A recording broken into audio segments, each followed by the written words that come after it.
What's going on, everybody out there, and welcome back to another episode of the Dark Avenger comic book review. This is episode 545. We are 5 away from 550, halfway to 600. Yep. So 5 more weeks. And, goodness of good news, we're reviewing the books that came out last week, December 3rd, 2025, the first week of December. Yes, we know the books came out for December 10th already. However, as of the recording of this video, we are still in the week of the 10th. So, unfortunately, we're probably not going to make it in time to do the 10th before the 17th books come out. But we will get the review up as soon as possible. I don't want to give dates because I feel like I said this was going to be coming out on the weekend and it didn't. However, as of the recording of this video, 543 just went up. 544 will be going up the day we're recording this, and then this is going to go up the day directly after that. So you're getting 3 reviews in 3 days. I'm sorry. I would love to space these out more. I might give this one a day, like I might do it a day after to give a little bit of space between the 2 episodes and this one. As soon as we get the 10th books read, we'll be back to do the review. I have about 15 books next week. I think you have about like 7 or 8.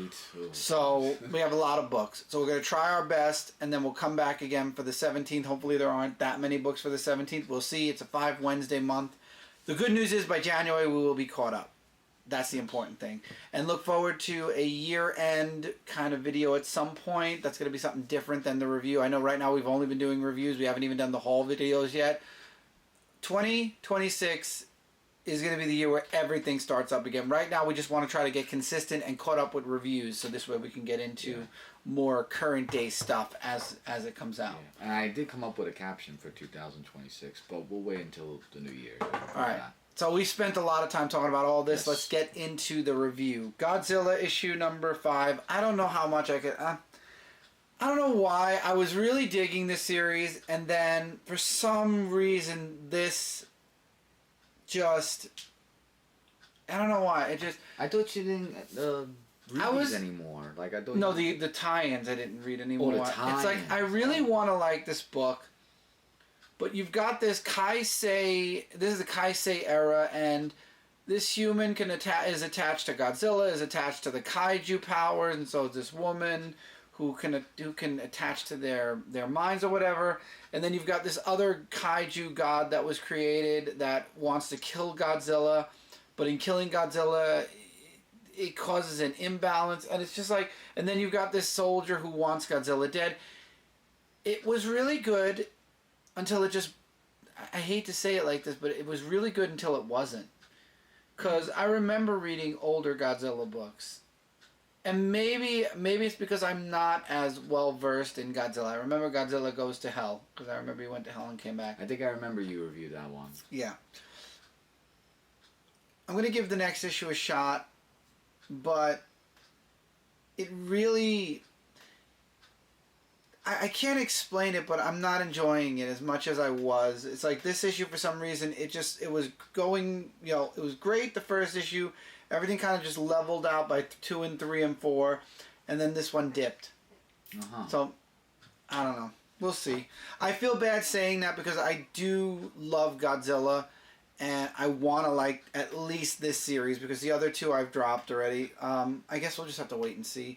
It's one of those things where I'm trying, but it might fall under... The 2 tie-ins are falling under digital instead of physical books now. Godzilla might actually move to a digital and then possible drop. We'll see. Okay. So I did debate about reading this, so I thought, why not? What the hell? The Terminator, Santa Claus is coming to town. Number 1. Or just the one book. It's a one-shot. A one-shot, yeah. And in the Terminator, it starts off where... how the Terminator comes to Earth, they come through somewhere, and then they look for clothes and this and that, and it's a person who goes through that. And we have these people in the army who are trying to stop the Terminators, and there are 2 people of the main characters. The woman's name I can't remember, but the guy's name is Chris, your name, actually. And I'm no offense to your name or anything, but the character in this book is a dope. He doesn't really know what Christmas is, and the only way he knows what Christmas is about is when the woman explains it to him. And she's trying to explain about everything Christmas and then saying like, we have the duck, you know. And it's like a whole big like remembering what Christmas is about, but then also keeping their head in the game that they're this is the robot that's dressed as Santa that's trying to kill them. It was a really great book though, very adventurous, and definitely something to pick up if you're a Terminator fan. If not, then you won't, but I really liked it, and even the artwork was good as well. Now, I might have made a boo-boo when I reviewed G.I. Joe in the last episode. I reviewed issue number 13. Apparently, it was supposed to be issue 14 I reviewed. I think I did 13 because it was the first part to the Dreadnought War. But this week, issue 15 came out. So, because I did 13, we're going to cover 14 and 15. So, this is issue 14. Duke and Cobra Commander. This book is them escaping the Dreadnoughts. They manage to escape the Dreadnoughts, but end up in a precarious position with some new person. And at the end of issue 14, it looks like Cobra Commander was killed. Because you see the helmet on the floor, but no Cobra Commander. And I loved what was going on with Duke and Cobra Commander throughout the whole issue. Also, Transformers were mentioned. The Autobots were mentioned because they talk about the robots on Earth. Commander Hawk wants to know where Duke is because Duke hasn't checked in yet. Now we go into issue number 15. I probably left out a bunch, but that was for 14. 15, we find out Cobra Commander's still alive. He's just been tied up. Duke is tied up as well.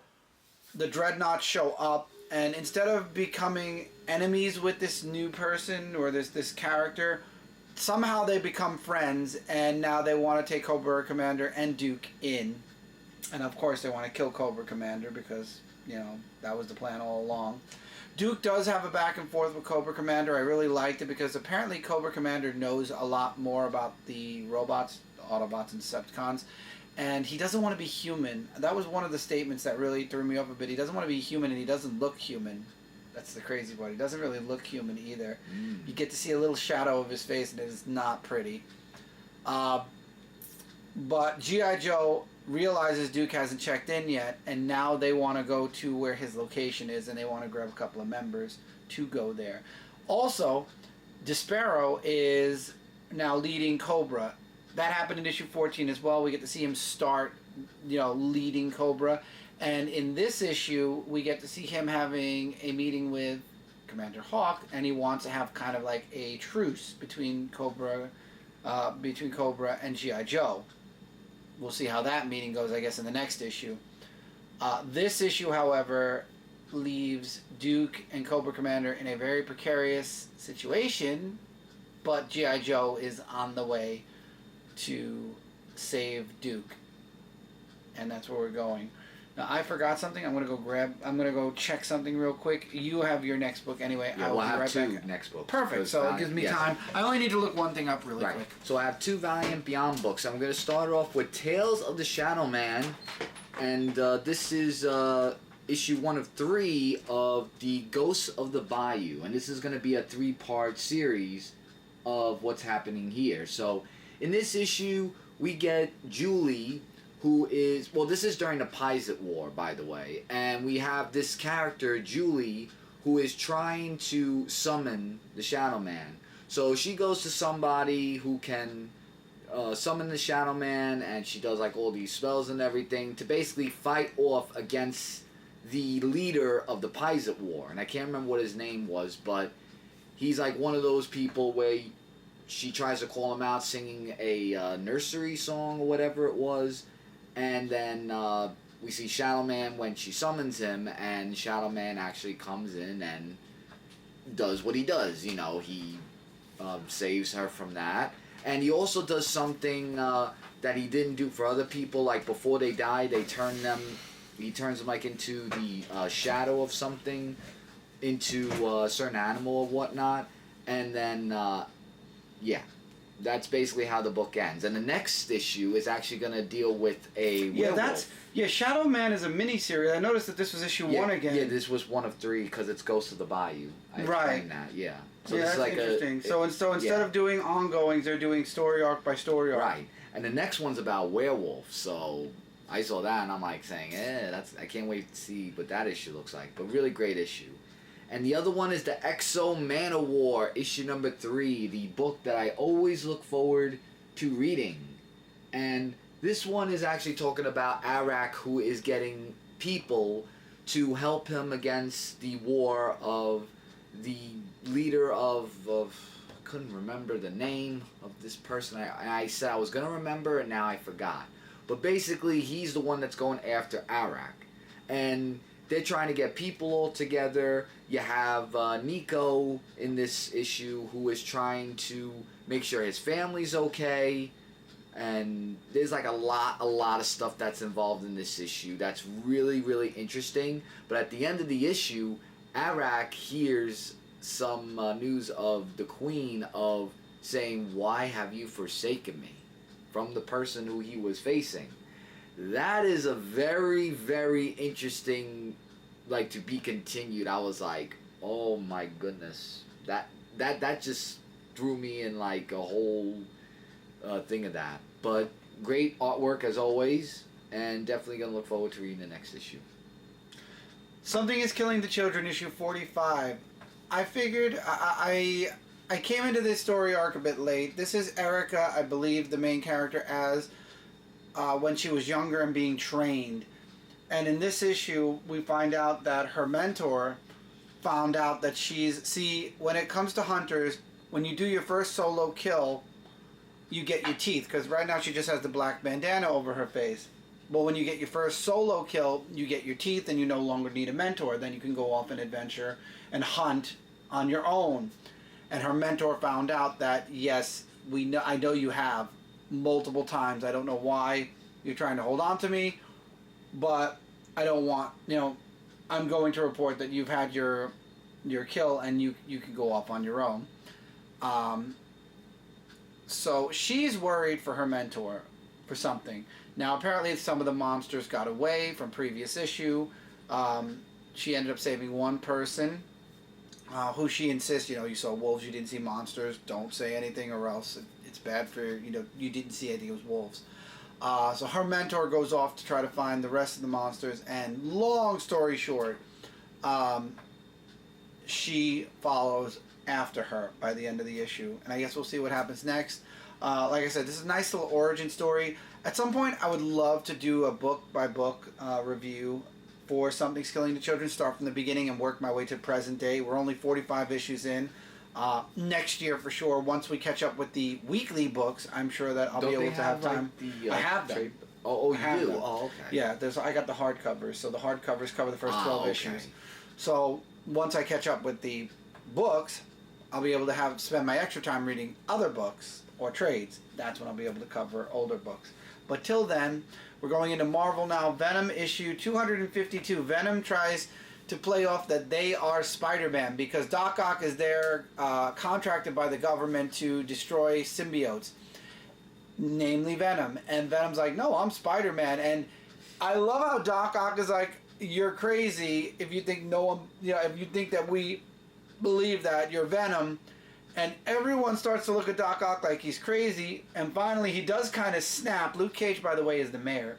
I love that. Luke Cage is the mayor? Wow. And Luke Cage tells Doc Ock to stand down. Doc Ock refuses to do it, insists that Venom is Venom. Becomes this huge fight. Doc Ock ends up in trouble by the end of the issue. However, somebody else wishes to talk to him. Spoiler alert, it's Madame Mask, who already has it out for Venom / Mary Jane. And I just love how this issue went. This was a really, really, really good issue. Obviously, I don't think that this is permanent. Maybe it is. I don't know when it comes to Venom if he's going to look like this for a while.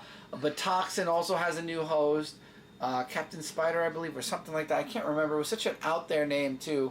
But, like, Toxin's connected with somebody, and they're a new superhero as well. We got to see Flash Thompson a bit.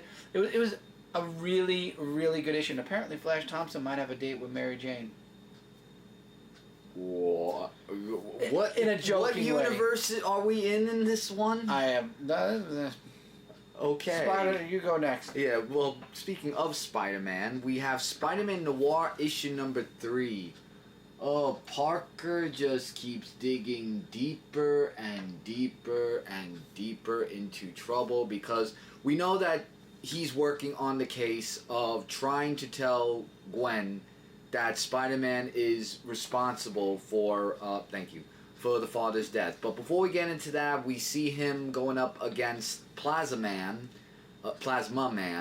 and saving the children from this Nazi woman, so to say.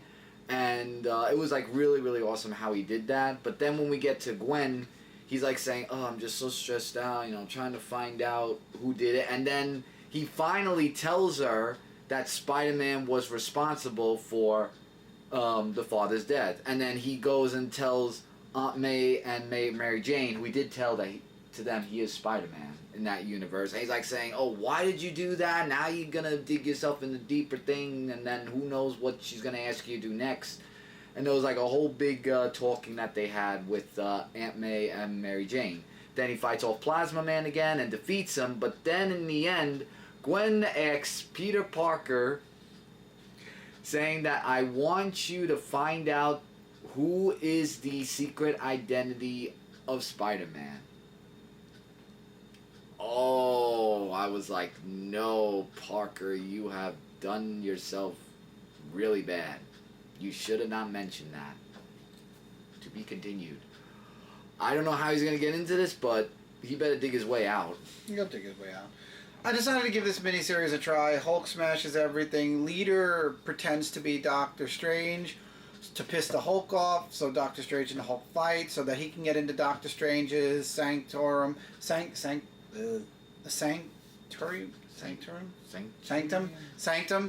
Sanctorum, whatever, to get in there and steal an object, which he does.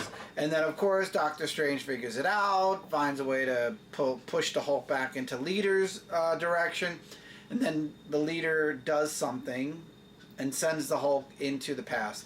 I know this sounds very abridged. There's a lot of dialogue in the book. This is a miniseries that's a classic Hulk story where he's going to smash everything, and now he's stuck in the dinosaur era, and something's coming to Earth to be continued. I thought at first they sent him to No Man's Land, I believe it is. Something like that. It's the one where the dinosaurs are, the little island that the dinosaurs are on. I'm not sure if he's in No Man's Land or he was sent to the past. Either way, though, interesting. We'll see if I'll probably come back for the second issue as long as it's a small week. It's a mini-series. If you're a Hulk fan, you'll definitely be checking it out. Laura Kinney, Sabertooth, issue number 3, final issue. Laura goes after the refugees, of course, being mentally forced to. Big fight between her and Apocalypse breaks out. Her and Gabby get into a fight. Her and Dawkins get into a fight, which they call him Kai in this book for some reason.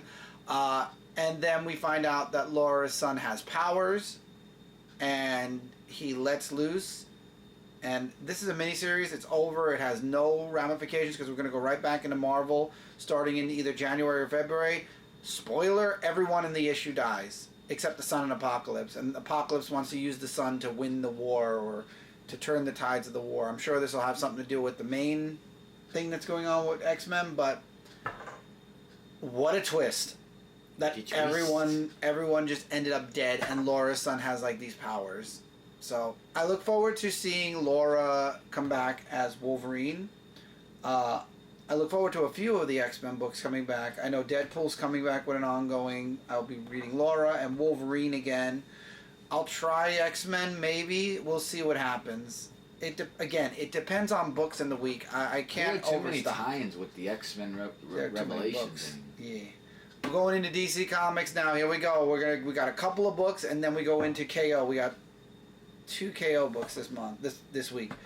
Absolute Green Lantern issue number 9. We have somebody who's chasing after Green Lantern in this book, and the assassin is going after her. We get to see the intro of the assassin at the beginning of the book, and then we go back to her and her wife, or ex-wife, I should say. They have a back and forth that plays into what happened in the previous issue, where we got her whole backstory, so we now know about her and her wife and why they broke up and what happened, and it all gets rehashed up here. Hal Jordan's out cold, but anyway, she goes off to get her partner Simon Boz to get help for Green Lantern, and it turns out that unfortunately dots were put together. The assassin figures out where she is, and the book ends with the assassin showing up at her door. What's going to happen next? Stay tuned and find out, I guess, just like I'm going to be staying tuned. Really great book. Love the artwork, and I like the thing with Tomar Ray also, who might be the avatar of the Red. That's interesting, if that's true. I guess, again, it's one of those things we'll have to see. I know that Marvel's ending their Ultimate Universe. It's already been announced that once the Ultimate event is over, all the Ultimate books are ending. I'm just hoping once KO is done and once we're far away from the split, that DC doesn't do the same thing with the Absolute Universe. I really hope that the Absolute Universe sticks around for a while, but my fear is that, I know Batman's doing well at least. My fear, though, is once we get past KO, once Darkseid's out of the picture, what's going to happen with the Absolute Universe? Is there going to be an Absolute Universe this time next year? Will we still have that? I guess we'll have to wait and find out this time next year. I'm hoping that I'm still talking about the books I enjoy reading from the Absolute Universe, and it continues. It's up to DC Comics. It's up to what happens after this event, and if Darkseid's still around. Adventures of Superman, Book of L, issue number 4. Superman finds out that the twins have also traveled back in time with him, and now he has to save them. However, he needs help, and he goes to what's his name's sister in space, and she is a Green Lantern of sorts. She's protecting Jon Stewart's daughter, who's a basic construct, and the society that's created through Green Lantern energy. We get her backstory. We find out why her and her brother are no longer together, why they're apart, why they don't like each other, and Superman tries to fix things. Obviously, he knows that, and I forget the guy's name that's chasing after what's being held on that planet. He sends in a Sun Eater at the end of the issue, and slowly all the constructs are losing form because the Sun Eater is basically destroying all the constructs and the people. We'll find out next month what happens in the book. It's interesting. Again, it's one of those things where it's Superman displaced through time. This is only a 12-issue maxi series, I believe, or maybe even less. It might be 10 issues, but I'm enjoying it.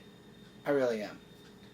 Batman issue number 4, we get the Minotaur. We find out that what's been going on in Gotham, this guy is the reason for it. He is organized. He is so organized. He is the organized crime in Gotham City now. He runs the police. He helps, what is his name? Vandal Savage. He has all of the crime bosses organized as well. He basically is pulling all the strings. And now he's going to let Batman know. And Batman finds out through Arkham, because Arkham has a target on his head, because Arkham was hired to do a job, and it pissed off Minotaur, because it threw off his organized crime, and now he has a target on his back. Batman has a target on his back. It's insane. And apparently Old Wayne Manor is where they all meet now, because Bruce was kicked out of Wayne Manor for some reason. He gave up his fortune or whatever. I think he gave it to Dick or whatever. It's all going to get undone eventually. I know it will, because DC Comics, and I love DC Comics. This is the universe I grew up in, and I'm going to continue to be reading in. And this is home. DC Comics universe is my home, away from home. We all know that eventually Bruce will get at least his money back. I thought by now Alfred would have been brought back. Apparently not. Very surprised DC kept Alfred away as long as they have, but anyway, beside the point. Excellent book. I'm really looking forward to Batman's, confrontation with Minotaur at some point, and maybe fixing Gotham a bit. All right. Cheetah and Cheshire robbed the Justice League, issue number 5. So in the last issue, we see that Cheetah was caught by Wonder Woman, who was trying to, sneak into their lair and stuff like that. And we have the other Justice League who are trying to get the power bank. And we kind of see them trying to get that as Red Tornado is trying to say, something's going on, we need a breach and this and that. And when they get the power bank, they find out and they say, how it says rob the Justice League? They said, oh my gosh, we have been robbed. And they almost caught all the group of people who were going after the power bank, and then they teleport out there, 1, 2, 3. However, Black Adam, they saw, and somebody from the Justice League team that helped them rob it, he said to the person, thanks for helping me get the power bank. To be continued. That was another, oh my gosh. First it was Spider-Man Noir that was like that, and this one just left that same feeling as the other one. It was just they knew I was going to read this book, going, oh my gosh. But gonna definitely see how this picks up in the next issue. And great artwork too, by the way. We go into DCKO now. DCKO Knightfight issue number 2. Batman versus Dick Grayson Batman. We find out that he's not in a different timeline. The Heart found out he escaped, and now he's being punished for escaping and is trying to stop Batman. So he fights his way through Dick, and the Heart changes everything again. So now instead of fighting Dick, he's fighting Jason. He's in a different reality where Jason is the only survivor, and he's trying to convince Jason that this is all not real, that he needs to escape, because that's what the point was he would be able to escape and try to fix things. And Jason keeps claiming he's Clayface. Twist of twists here. Batman says, fine, you think you want me to believe I'm Clayface? I'll be Clayface. And he turns into Clayface. So it proves that the Heart is actually manipulating and punishing Batman for somehow escaping. So he could transform into anything. He's in a fantasy world, basically, made by the Heart. Okay, that's really interesting, really liking it. Again, do you need it? No. These are extra stories. Even the next one I'm going to review. It depends on A, if you're collecting the entire series. B, if it's a character you like. If you love Batman, get Nightfall. If you don't like Batman and don't care what's happening to him right now, don't get it. Watch videos with reviews or find out what happens through other means. It's not something I believe that is affecting the story yet. I'm sure if it matters, the main DCKO book will show that Batman escaped. They'll put little key points. Yeah, saying, exactly. Look, check out this book. Right. So I'm sure that they'll make mention of it. Out of all the miniseries right now, it looks like Batman is the one that would be something you'd read with KO, because it's something that's happening right outside of the tournament. Up to you, though. Now, starting this month, we're getting rounds. I think there's 8 rounds a month. Some are in main titles, and some are one-shots. This is a one-shot. This is Superman versus Captain Atom. DCKO Superman versus Captain Atom. One-shot. Best 2 out of 3. Superman is trying to convince Captain Atom not to fight. That they can figure out a different way. He's very pissed off at Captain Atom for knocking out his cousin in DCKO at the beginning of the second issue. Now, Superman was missing his hand at the end of issue 2. And he got it back with the Omega Power. This issue, his hand was back intact. So I don't know if they're just going to oh yeah, it happened and now it's not because he fixed it with the Omega Power. But anyway, Captain Atom wins the first round, and then Superman sweeps him for round 2 and 3. So there is no 4th round. And apparently Captain Atom was being corrupted by the Heart. That's why the way he was thinking, it's I'm going to do whatever it takes because I'm going to win, and then I'm going to have the power. And it goes from I'm going to win the tournament to save the world to I'm going to win the tournament and I'm going to rule the world. So Superman knocks out Captain Atom and wins round 1. So Superman beats Captain Atom. Do I think Superman's going to win the entire tournament? No. I think somebody else is going to win. I think it's going to be a twist of fate. I know a lot of people are like, oh, it's going to be Batman, and then it's a twist of fate. Batman lost to Joker. Superman is going to get pretty close to the end, but I don't think he's going to win. He might be in the top 3. You think maybe like with Booster Gold, because there's a little bit of a thing. Might be. Because whoever gets the Omega power to fight Darkseid, I feel like that character is going to go off and do his own thing or her own thing for a while. So it needs to be a character that's not in the main books.